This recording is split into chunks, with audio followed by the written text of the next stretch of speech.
Nicole here. Welcome back and welcome to our Family STEM Animal Tales Mystery Challenge. And I know you usually see Miss Carrie and I doing this together, but this time it's just me, but I promise you it's going to be just as fun. So in this Mystery STEM Challenge, we are going to be doing animal tales because our summer reading club theme this year is Tales and Tales.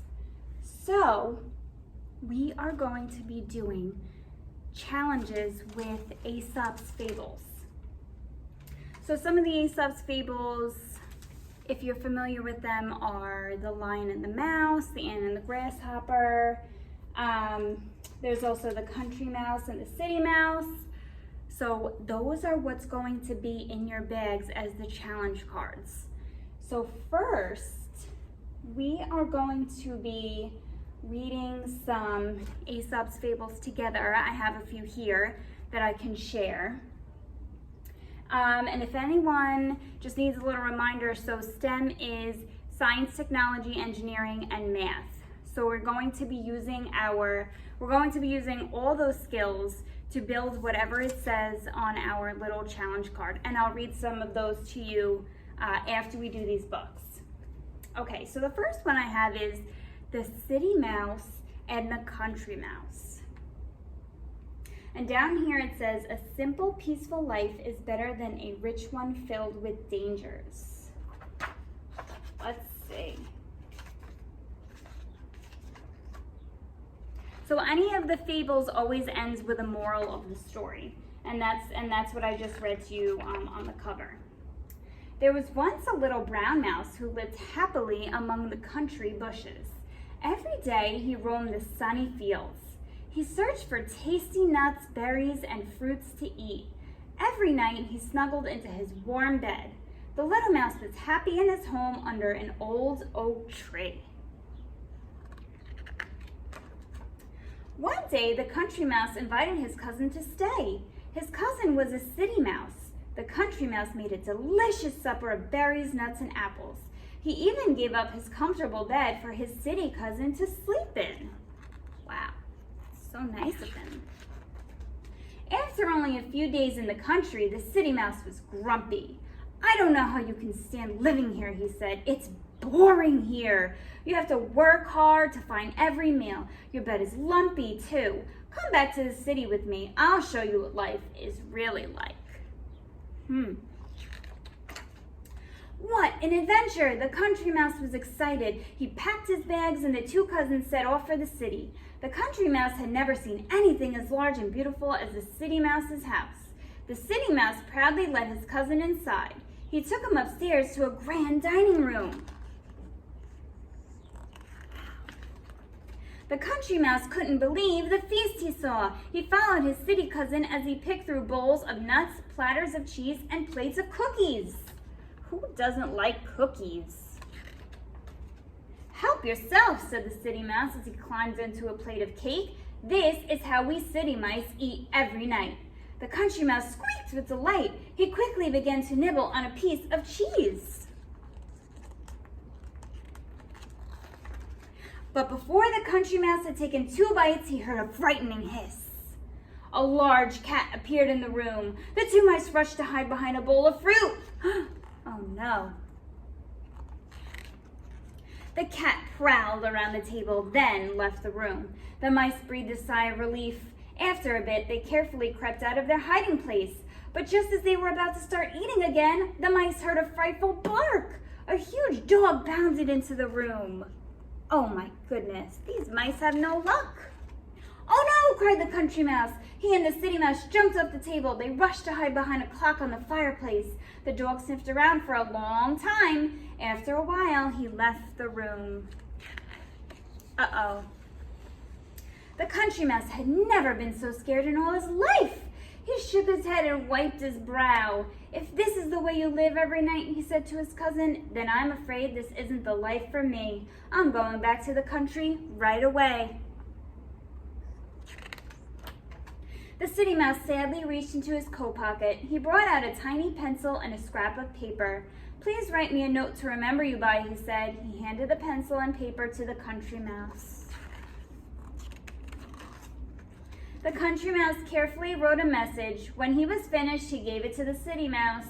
A simple, peaceful life is better than a rich one filled with dangers. The end. All right, friends. So our next one, I have the ant and the grasshopper here. This is also a really, really good one. And the moral of this one is prepare today for what you might need tomorrow. So let's see what that means exactly. There was once a busy ant, a very busy ant. Every morning she got up before sunrise. She made breakfast for all of her children. Then she hurried out of the house with a huge sack over her shoulder. All spring and summer, the ant hurried about. Every day she collected grains and seeds until her sack was full. She worked until her feet and back were aching and sore. The cat's neighbor was a cheerful grasshopper, but he was also very lazy. The grasshopper loved to relax in the sunshine. He liked to sing and chirp all day. He did not like to work. One warm summer's day, the grasshopper stopped the ant. He thought she looked very tired. "Why are you working so hard on such a lovely day?" asked the grasshopper. "Won't you join me for a picnic?" The ant put down her heavy load and looked at the smiling grasshopper. "I have no time for picnics," she said. "I need to make sure my family has enough food for the cold months ahead. You should be doing the same."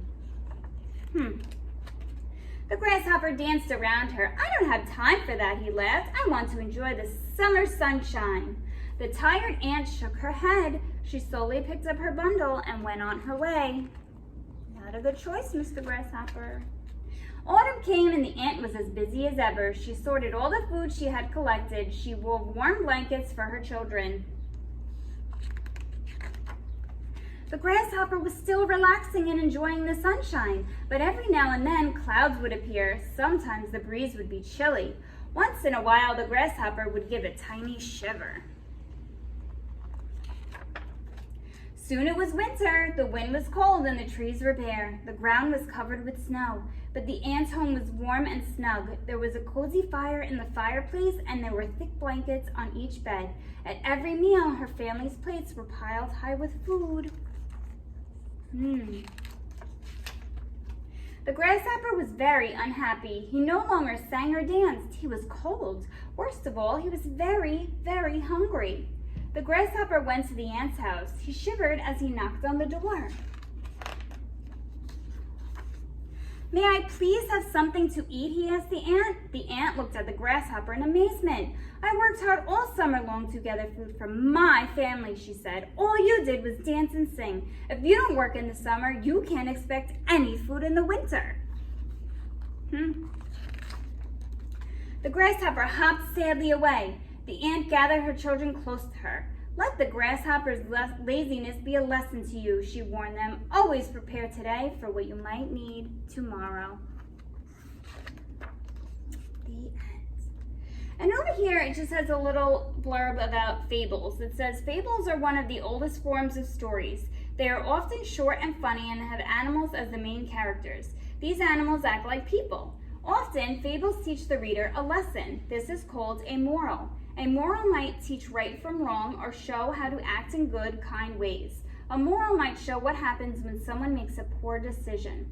Fables teach us how to live wisely." Just like the ant tried to teach the grasshopper. The end. All right, friends, so those are just two Aesop's fables of very many. Okay, and I'm gonna show you what's in our bags, where we're gonna create our whatever it is it says on this card. So on this card it says, "The tortoise and the hare are in a race. Build a device that will allow the tortoise to get to the finish line faster." And this is from the tortoise and the hare. I also have this one here. It says, "The lion is trapped inside a net that was set by a hunter. Design a device to help the mouse get the lion out quicker." And this was from the lion and the mouse. So each bag is going to have one of these challenge cards. So with your materials that you get in this bag, you are gonna have to make whatever it says on this card. So for this one, it says you have to build a device that will allow the tortoise to get to the finish line faster. So I'm just gonna show you some of the things that we have in here. So we have some pom-poms, we have a paper plate, we have some buttons and string, we have some tin foil, we have felt, we have construction paper, we have some twist ties, and we have some pipe cleaners. Those are just a few of the things that we have in here. From home, you can use tape, you can use glue, you can use markers or crayons, scissors, you can use a stapler if you need. So this is all that you're gonna get when you come to the library. You sign up for a program, you pick up this kit. So this is all that you need, plus the things from home. And I know you guys are going to make some awesome, awesome stuff. We've seen it in the past and you guys just amaze us every time. So I can't wait for you to take these home and make some really cool stuff. All right, friends, so I hope you had an awesome time joining me today for our Family STEM Mystery Challenge. And I hope you guys have an awesome, awesome time doing this together as a family. Thanks, bye.